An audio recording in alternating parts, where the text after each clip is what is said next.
aquí voy a tener un elemento diferencial, aunque esto es diferencial de X, esto es diferencial de Y y esto es diferencial de S. Si el elemento es suficientemente pequeño, puedo suponer que esto es un segmento de recta, ¿cierto? Y entonces, a ver, hablando de las fuerzas en dirección X nomás, los esfuerzos en dirección X serían esto, este sería sigma X, aquí tendría tau sub XY, ¿cierto? Y por aquí en la superficie tendría acciones en dirección X, que son estas T sub X, ¿no? Por unidad de área, T sub X. Ya. Ahora, T sub X actúa sobre una superficie que sería diferencial de S por 1, ¿no? Tau sub XY sobre el diferencial de X por 1 y tau sigma X diferencial de Y por 1, ¿cierto? Bien, haciendo equilibrio, yo podría decir, bueno, sigma X por diferencial de Y más tau sub XY por diferencial de X tiene que ser igual a esta atracción de borde, bueno, esto ya fue el tau, T sub X por diferencial de S, ¿cierto?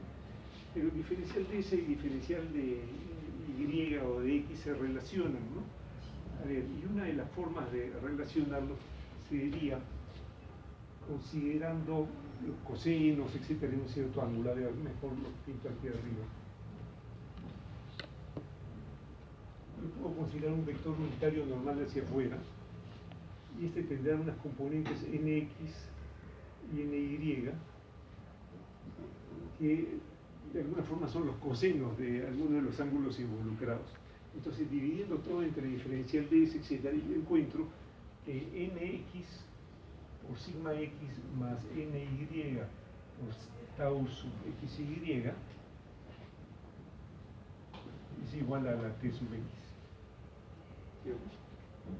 Diferencial de x, diferencial de y sobre diferencial de s es justamente lo mismo que nx, la componente en dirección x del vector unitario normal hacia afuera.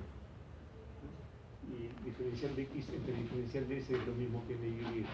Realmente son los cosenos de los ángulos, eso que definen la orientación normal hacia afuera.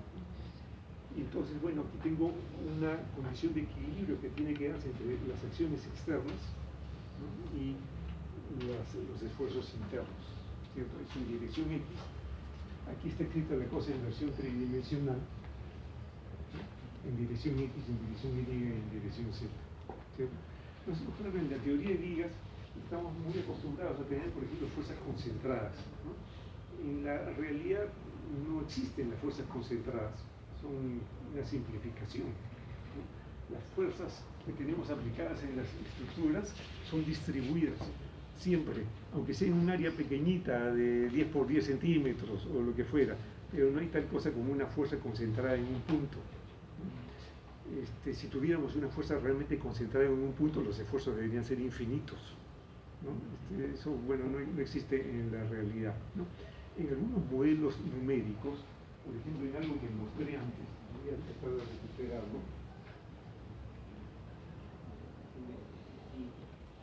Numéricos, teníamos, no sé si decir la mala costumbre o el facilismo de meter fuerzas concentradas en los nudos, ¿no? Por ejemplo, yo aquí he hecho realmente el análisis poniéndole al muro una fuerza concentrada como que estuviera en un punto de dimensión cero.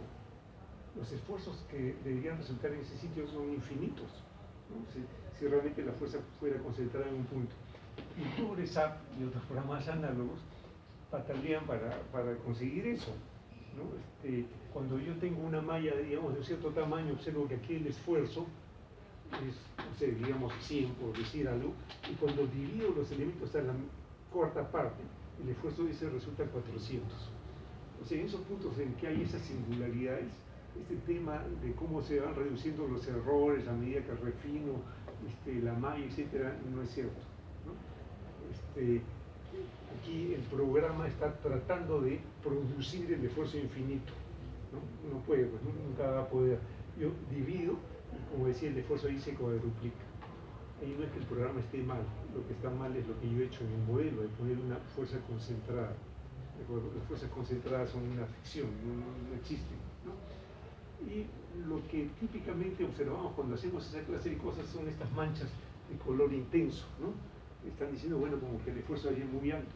Yo divido más y todavía va a ser más alto, ¿no? Divido esos elementos en esa zona en 10 partes y el esfuerzo ese se multiplica por 10. Es decir, la cosa, ¿no?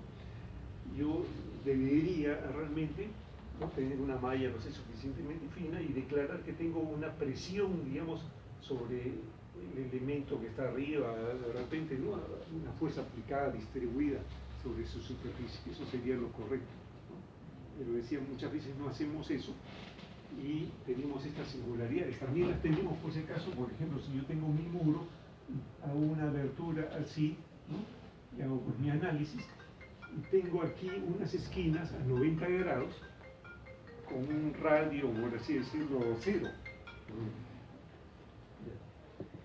Entonces, decía, cuando yo hago eso, obtengo aquí también esas manchitas de color, ¿no? Como diciendo ahí, el esfuerzo es realmente, los esfuerzos son realmente muy grandes, hay que ignorarlos, ¿no? Lo correcto realmente sería sacar un modelo en que yo diga que tengo aquí un borde curvo con un radio que será, no sé, de 1 milímetro, ¿no?, o algo así, pero que no es cero, ¿cierto? Es imposible casi construir algo con hay un radio cero, etcétera, ¿no? Por más que hagamos. Ahora, si llegáramos a tener efectivamente una esquina así a 90 grados, con radio cero y demás, lo que ocurriría seguro es que el material pues fallaría, ¿no? Al tener esfuerzos muy altos, observaríamos alguna fisuración o algo parecido, inmediatamente liberaría los esfuerzos. Bueno, algo de eso ocurre cuando hacemos esas esquinas así muy pronunciadas, etc. Los esfuerzos no son infinitos porque el radio no es cero, ¿no? Pero de todas maneras hay una cierta concentración de esfuerzos y la madre naturaleza los resuelve, ¿no? De una forma eso se fisura, por ejemplo, inmediatamente los esfuerzos se reducen pues a cero en la dirección perpendicular a la fisura y en general a valores razonables, ¿no? Pero bueno, ya me salí un poco del tema. Las acciones sobre las superficies no son concentradas, son realmente distribuidas, quizás en un área pequeña, pero distribuidas. Estas T sub X son función de coordenadas, si se quiere. En algunas regiones del modelo tienen un cierto valor y en la mayor parte de la superficie de las estructuras son cero, ¿no es cierto? La mayor parte de las superficies de las estructuras que analizamos no tienen propiamente fuerzas aplicadas, ¿no? En una que otra zona hay estas acciones de borde, estas tracciones de borde, decimos, ¿no? T sub X, T sub Y y lo que sea, ¿no? Y debe haber equilibrio entre esas acciones externas y los esfuerzos que se están presentando internamente, y esos son esas ecuaciones de equilibrio son estas, que nuevamente aquí están escritas en una notación indicial en que la repetición del índice J implica que hay que sumar sobre todos los posibles valores de J. Entonces para I igual a 1 es esta expresión, realmente para I igual a 2 es esta otra, para I igual a 3 lados, ¿no? Claro, las expresiones estas son correctas, pero realmente si arrancáramos de esas expresiones sufriríamos, ¿no?, para poder hacer nuestro análisis, ¿no? Así que me parece que debería, bueno, un poco más adelante volver a presentar la cosa en otros términos, ¿no? Bien, como parte de las cosas que también tenemos que considerar, no solamente está el equilibrio, están las condiciones de continuidad geométrica, ¿no es cierto? Y parte de las relaciones de continuidad geométrica, si suponemos que las deformaciones son pequeñas, etcétera, podrían estar representadas por esta clase de relaciones entre componentes de deformación y desplazamientos. Realmente las deformaciones unitarias son un invento del ingeniero.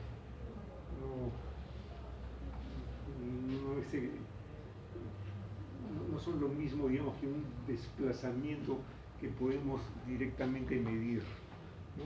Las mediciones son un poco indirectas. Realmente, bueno, medimos algo así como esas deformaciones cuando son suficientemente pequeñas con expresiones, digamos, de ese estilo, vía la deformación que sufren otros elementos. O sea, pegamos, por ejemplo, unas resistencias apropiadamente calibradas a la estructura, y es la deformación de estas resistencias lo que medimos, ¿no?, finalmente. Pero bueno, ya. Las medidas de deformación pueden ser varias, y dicho sea de paso, si las deformaciones fueran grandes, esas expresiones serían como incompletas, incorrectas, ¿no? Por el momento, digamos, aceptémoslas, ¿no?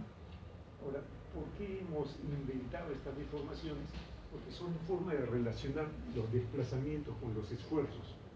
Y finalmente, las condiciones de apoyo, digamos, condiciones de desplazamiento conocidos con las ecuaciones de equilibrio, ¿no? Las ecuaciones de equilibrio están en términos de esfuerzos, en este caso, y nosotros tenemos que cumplir con las condiciones de equilibrio, pero también con las condiciones de apoyo, que el desplazamiento aquí sea cero y cosas parecidas. Esas expresiones de compatibilidad están en términos, pues, de desplazamientos, y la forma de relacionar los desplazamientos finalmente con los esfuerzos que aparecen en las ecuaciones de equilibrio vía el invento de las deformaciones unitarias que hemos aprendido, podemos relacionar con los esfuerzos, ¿no? De alguna forma. A ver, pues lo que llamamos las leyes constitutivas, las leyes de esfuerzo de deformación en el contexto de lo que estoy viendo. Cosas, por ejemplo, de ese estilo, si suponemos que el comportamiento es isotrópico y lineal, ¿no? Ya, ahí escrito, bueno, lo que a veces llamamos la ley de Hooke generalizada, ¿no? Si se quiere. Y esta es la versión indicial de lo mismo, en un lenguaje también un poco duro. Este sigma KK realmente es la suma para K igual a 1, K igual a 2 y K igual a 3. Este delta y J es un símbolo para decir 1 cuando Y es igual a J y 0 cuando es distinto, etc. Pero básicamente es un resumen de lo que está arriba y lo que está ahí abajo. Bueno, no importa demasiado. A ver. Y bueno, ya que estamos aquí, tengo un cierto comentario. Cuando suponemos isotropía, realmente podemos meter dos constantes elásticas y con eso es suficiente, ¿cierto? En SAT, por ejemplo, el lenguaje, lo que el programa quiere es poner E y NU, ¿no es cierto? Y a partir de eso el programa calcula G, ¿no? Con esta expresión, por ejemplo. Quizás un programa más orientado a la mecánica de suelos de repente ingresa como datos el G y el E, ¿no?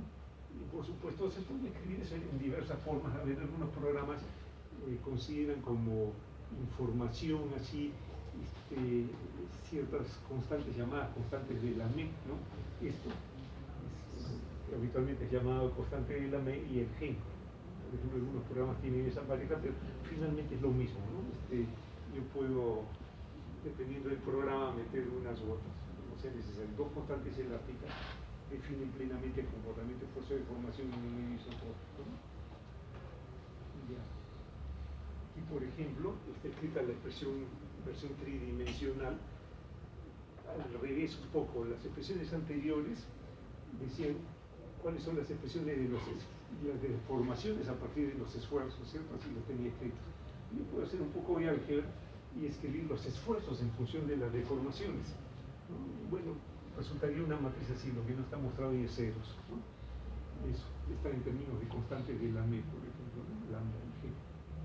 Y aquí he puesto algo más, he agregado aquí estas epsilon x0, etcétera, que serían las deformaciones que corresponden a cero esfuerzo.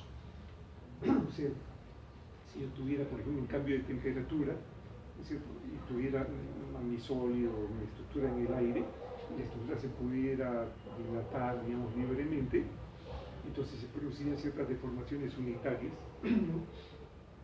Estas de aquí serían el alfa por delta de T, alfa el coeficiente de dilatación térmica y delta de T el cambio de temperatura, estas serían cero, realmente en ese caso, ¿no?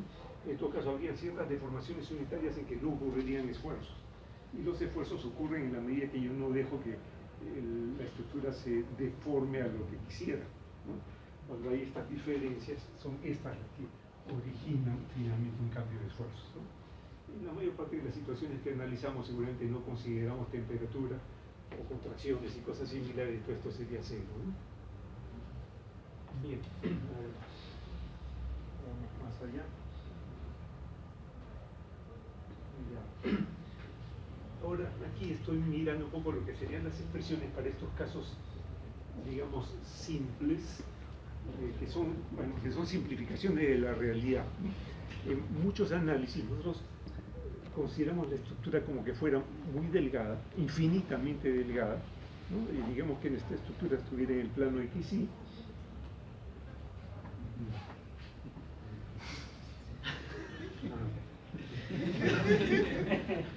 Ya, termino un par de días y nos vamos, ya disculpen. Si la estructura estuviera en el plano X y fuera infinitamente delgada, podría yo suponer que el esfuerzo en dirección normal a la lámina es cero, ¿no? Y si la estructura está cargada en su propio plano, tampoco hay esfuerzos o deformaciones cortantes que traten de sacar la lámina fuera del plano. Entonces puedo simplificar las expresiones suponiendo esto, ¿no es cierto? Puedo escribir las relaciones de formación en función de los esfuerzos, bueno, la ley de Hooke generalizada, etcétera, simplificar cancelando algunos miembros. Este es el efecto de temperatura, lo veremos. Y puedo escribir las expresiones al revés, esfuerzos en función de deformaciones, que resultaría esto. ¿Cierto?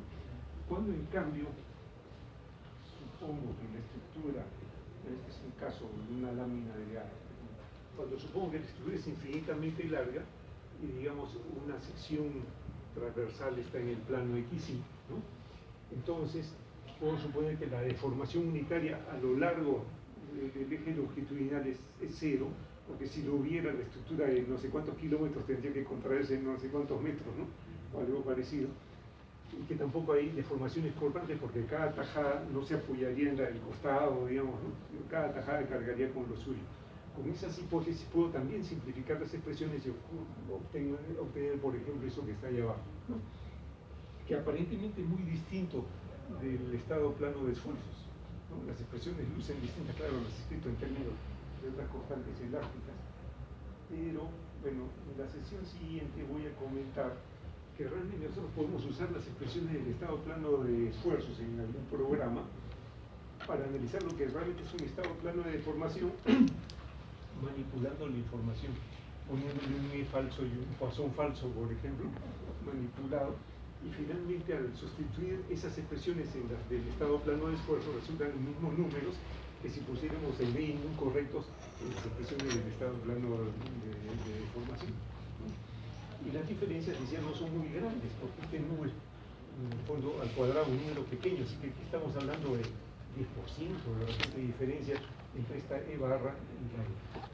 El argumento, con esto termino, es que cuando tenemos un muro, no sé, 15 centímetros de espesor, la cosa se parece más al modelo infinitamente delgado que al modelo infinitamente largo.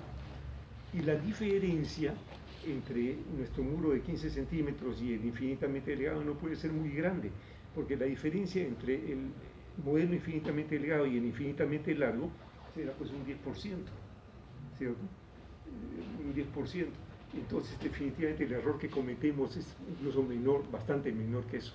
E igualmente, cuando tengo el muro de contención que tiene una longitud de 9 metros, digamos, o algo así, ¿no?